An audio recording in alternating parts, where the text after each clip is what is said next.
New York is a city that never sleeps, but some doors should never open. Behind velvet curtains and marble walls, a secret restaurant welcomed only the wealthy, the masked, the powerful. They called it Elysium Hall. Guests whispered about its exclusivity, its unforgettable menu. But the truth was darker than anyone could imagine. Because at this table, the courses weren't crafted from lamb or beef. They were made from something far more horrifying. When Anna Cruz vanished after a mysterious invitation, her younger brother Michael, an NYPD detective, discovered the terrible secret hidden beneath the chandeliers. What he uncovered wasn't just a restaurant. It was a syndicate, a ritual, a feast of nightmares. This is the story of Elysium Hall, where the city's elite gathered to dine and where the missing were never seen again. New York at night is a city that swallows secrets. On Fifth Avenue, boutiques glowed long past midnight, but a narrow alley nearby held something far stranger. Elysium Hall, a restaurant without a sign, known only through invitations. Its brass plaque read simply, "Private Dining." On a rainy Thursday, Anna Cruz walked inside for the first time. She was 28, curious, ambitious, and the older sister of Michael Cruz, a young NYPD detective. She told him only that she had been hired as a consultant for a mysterious art-inspired dinner. The fee was generous. The opportunity felt too good to refuse. Elysium Hall was no ordinary dining room. Guests wore masks, phones were confiscated, and candles glowed against marble walls and crystal chandeliers. The atmosphere was elegant, but Anna felt a hush too heavy to be comfort. Before stepping inside, she had left Michael 2 short memos, one playful, promising she'd explain later, the other uneasy, whispering that the place felt wrong. That was the last he ever heard from her. Hours later, Michael found her apartment lit but empty. A cup of tea sat cooling on the counter. A torn invitation lay on the table, stamped with a laurel crest.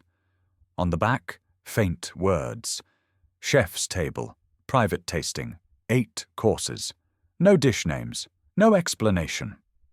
Michael stared at the embossed seal, his chest tightening. Somewhere in New York, behind velvet curtains and locked doors, his sister had vanished into a dinner no one else was meant to survive. Michael Cruz was used to the city's noise, sirens, subway brakes, the endless chatter of a million lives. But after his sister vanished, he began hearing different sounds, the quiet murmurs people don't intend you to catch. In Manhattan, whispers can carry more truth than official reports. He traced Anna's last steps to Midtown. The alley where Elysium Hall stood was watched by men in dark suits who smiled without warmth. During the day, the restaurant was shuttered, its brass plaque gleaming but useless. By night, sleek black cars lined the curb, and masked guests slipped inside. To most passers-by, it was invisible. To Michael, it was a wound in the city's skin. A bartender he trusted spoke first. People go in there and don't come out the same. Some don't come out at all. A hotel clerk mentioned a guest list, kept like scripture, and a delivery boy swore he'd heard something once. Metal carts rolling at midnight, followed by a muffled cry that didn't sound like any kitchen noise. Michael logged every rumor in his notebook. The pattern was too sharp to ignore. Missing persons reports, gallery assistants, models, students, matched nights when Elysium Hall opened its doors. Each name was like a breadcrumb leading back to that velvet-curtained dining room. On the torn paper Anna left behind, the words still haunted him. Chef's table. 8 courses. Michael began to wonder, in Elysium Hall, what exactly was being served, and who was being eaten? Detective work begins with scraps. Michael Cruz knew that better than anyone. A torn piece of paper, a missing voice memo, a rumor from a frightened delivery boy. Alone, they meant little. Together, they began to shape a shadow. The invitation Anna left behind was his first real clue. The laurel crest wasn't decorative. It was a mark he'd seen once before in a closed investigation file. Months earlier, a law clerk had vanished after attending a private tasting. The clerk's roommate described receiving an envelope embossed with the same laurel seal. That case had gone cold. Now it was burning in Michael's hands. He compared timelines. The clerk vanished on a Thursday. Anna's invitation was also for a Thursday. Both nights matched police reports of luxury cars seen idling near Midtown, their plates blurred by rain or tampered with. Different victims, same pattern, same door. Digging deeper, Michael found a gallery assistant who had disappeared in nearly identical circumstances. On her calendar was a note, "Dinner, Elysium." The file was buried, half forgotten, but the handwriting matched Anna's memo. Elysium, eternal rest. Michael felt the city closing in around him. Elysium Hall wasn't just a restaurant. It was a stage where people were invited in as guests and erased as if they had never existed. The clue was no longer a scrap of paper. It was a warning. Anna had walked into a dinner that others never returned from, and Michael knew he was the only one left to follow her trail. In every great restaurant, the menu tells a story. But Elysium Hall's story was hidden. Michael Cruz first uncovered it not from a waiter's lips, but from a server too frightened to keep silent. She had left the job after only 2 nights, shaken and pale, her pay still uncollected. She met Michael in a diner near Penn Station, her eyes darting at every sound. "They don't serve lamb, detective," she whispered. "Not really. The menu you see is theatre." She described cards handed to guests, printed with elegant titles: Sacrifice, Origin, Renewal. No mention of meat, no mention of wine. Just words, symbolic, unsettling. Each course was announced like an act in a play. Diners clapped softly, wearing masks as if applauding a ritual. The dishes, she said, were covered in silver domes. When revealed, the room would go silent, as though reverence had replaced appetite. Michael pressed her. "What was on the plates?" She shook her head, tears welling. "I carried trays, but I never looked." "You don't look. They tell you it's art, and you pretend to believe it." Later he tracked down another clue, a leaked ledger listing supply orders. No lamb, no beef, no trace of poultry, only vague items, special cuts, imported stock, unique specimens. The hidden menu wasn't about flavor. It was about spectacle, the consumption of something forbidden. And Michael feared that Anna had been invited not to taste it, but to become part of it. Michael knew the front of house was a mask. The real answers always hid behind the kitchen doors. So he followed the trail not through patrons, but through suppliers, dishwashers, and the people no one noticed. One night a busboy agreed to talk. He was young, barely 20, still smelling of dish soap. He described the service with a nervous laugh that quickly faded. "They say we work in silence," he told Michael. "No talking in the kitchen. The only sound is knives." According to him, the kitchen wasn't like others in the city. There were no piles of vegetables, no crates of lamb or beef. Instead, deliveries arrived in unmarked vans, carried in by men in gloves. He once saw a cart roll past, covered in canvas, the wheels leaving faint red streaks on the tiles. Michael pressed him. Did he know what it was? The boy's voice cracked. "I don't want to know, but I heard something once like someone calling for help. Then it stopped." Later, Michael walked the alley behind Elysium Hall himself. The dumpsters carried no scraps, no bones, no waste. Too clean, almost sterile. A kitchen that fed dozens should leave traces. Here, it left nothing. Behind those doors, Michael realized, the kitchen wasn't designed to cook. It was designed to erase. Whatever entered did not come back out, except transformed into a performance for masked guests. And perhaps into silence. To understand Elysium Hall, Michael needed to see it with his own eyes. Through a contact, he managed to secure a counterfeit invitation. An elegant card embossed with the laurel crest, marked chef's table. It was risky, but without it, he would remain in the dark. That night, he entered among the guests. Masks of porcelain and velvet disguised every face. The dining hall glowed under chandeliers, tables spread in perfect symmetry. The air smelled faintly of spices, but underneath lingered something metallic, like iron hidden beneath perfume. The maitre d' spoke softly, as though introducing an opera. Tonight's courses: origin, sacrifice, renewal. Applause rippled through the masked crowd. Silver carts rolled forward, each dish unveiled under a hush. Diners leaned in, eyes wide, as if witnessing sacred relics instead of food. Michael felt his stomach tighten.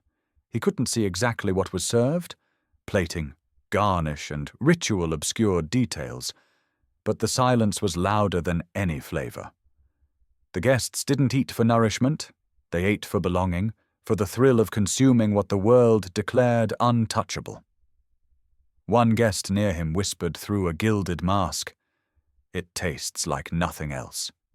You can never go back after this." Michael forced himself to remain calm. Somewhere, perhaps in a kitchen below, Anna could still be alive, waiting to be turned into one of these courses. The feast was a play, and he understood. If he didn't act soon, his sister would become its final act. Michael left Elysium Hall that night with his jaw clenched and his notebook heavier than before. The feast confirmed what he already feared, but fear was not evidence. To bring the hall down, he needed proof. Proof meant names. He started with the missing persons database. Manhattan's list was endless, hundreds of faces, stories cut short. But when Michael narrowed the dates, a pattern emerged. Disappearances clustered around Thursdays, the nights Elysium Hall hosted its private tastings. A gallery intern gone after a rooftop party. A law clerk last seen entering a black sedan. A model whose last post was captioned, "Special dinner tonight, wish me luck." Each one vanished without trace, without follow-up. Their friends filed reports, but the cases were buried, filed under the city's growing tide of the lost. Michael created a wall of names and faces in his apartment. Red thread tied each victim to the laurel crest, the mark of Elysium Hall. At the center he pinned Anna's photo. The web closed like a trap. He realized something chilling. These weren't random vanishings, they were selections. Guests introduced guests. The hall lured in the overlooked, the ambitious, the ones nobody would miss quickly. Anna wasn't the first. She was only the latest. Every mask at that table had been complicit. Every toast of wine had been raised to someone else's disappearance. And unless he acted, the list would only grow longer. Michael had thought Elysium Hall was the monster. But as he dug deeper, he realized it was only the mask. Monsters rarely work alone. Financial records told the first tale. Shell companies with poetic names, Aurora Imports, Vesper Holdings, New Dawn Catering, all tied together by the same laurel crest hidden in their seals. The money moved in circles, vanishing across offshore accounts before returning to Manhattan as consulting fees and specialty goods. Interviews with former employees revealed another layer. Deliveries didn't always stop at Elysium Hall. Trucks left the warehouse at Hunts Point and disappeared into Brooklyn, Staten Island, even New Jersey. More private dinners, more invitations, more missing people. Elysium wasn't unique. It was a franchise of horror. The names behind it were powerful. Attorneys, investors, a retired senator, people who understood law well enough to twist it, people who could bury police reports with a single phone call. The hall was their theater, but the syndicate was the empire. Michael pieced the map together on his wall. Elysium was just one stage in a citywide network. Victims were funneled like merchandise. The masked guests were only the visible tip. The real danger sat in boardrooms and penthouses, smiling over glasses of imported wine. The realization cut deeper than any clue before. Saving Anna meant more than breaking into a restaurant. He was up against a machine, one that thrived in silence, money, and blood. For weeks, Michael sifted through shadows, missing persons, shell companies, whispers from terrified ex-staff. Each clue was cold, abstract, bloodless. But then he found something human, a trace of Anna. It came from a raid on a supply van linked to Elysium Hall. Inside, hidden beneath crates of linens, Michael discovered a bundle of personal belongings, scarves, notebooks, jewelry. Most belonged to people already on his wall of missing names. But one item stopped his breath, a thin silver bracelet, bent slightly out of shape. Anna's, a gift he had given her on her 21st birthday. The van also carried an access card, stamped with the hall's crest and a number, B2. Michael knew what it meant. Beneath the velvet dining room, there was another level. Not a cellar for wine, but a chamber for storage, the kind of storage the city never meant to see. Records from a former busboy confirmed it. Downstairs, the boy whispered. They keep the supplies. Sometimes I heard voices. Not always. Sometimes. For the first time since Anna vanished, Michael had proof she hadn't simply been erased. She was alive, or at least had been, hidden in the hall's underworld. The bracelet lay cold in his hand, but it burned like fire in his chest. The syndicate could bury paper trails and silence witnesses. But Anna had left behind something they couldn't erase. Herself. Michael knew now, if he wanted her back, he'd have to descend into the belly of the hall. Michael knew there would be no second chance. The access card marked B2 was his key, and Anna's bent bracelet was his reminder that time was running out. The syndicate was preparing another feast, another chef's table. If Anna was still alive, she would be on the menu. He dressed as the others did. Mask, tailored suit, posture of wealth. The counterfeit invitation slid across the maitre d's desk without a question. Candles glowed, violins played softly, and masked guests murmured like parishioners before a ritual. But Michael's eyes were fixed on the elevator doors at the far end. Downstairs was where Anna waited. At the signal of a bell, the feast began. Silver domes lifted, revealing dishes dressed like art exhibits, each one met with reverent silence. The maitre d' intoned words like scripture, sacrifice, renewal, transcendence. Michael barely breathed. Then a shift. The final course was announced. The Last Supper. A hush deeper than before fell across the hall. The curtain at the back parted, and attendants wheeled forward a covered cart. Something inside moved. Michael's chest clenched. He rose, slipping towards the service door, hand closing around his badge and the pistol hidden beneath his jacket. Tonight the syndicate believed they were serving their masterpiece. But tonight Michael wasn't only a guest, he was the reckoning. The elevator waited, doors open like a mouth. He stepped inside, descending into the dark where Anna's fate and the city's ugliest secret lay waiting. The elevator groaned as it sank into the bowels of Elysium Hall. When the doors slid open, Michael stepped into a corridor tiled in white, too clean, too silent. The smell was not of herbs or spices. It was metal, disinfectant, and fear.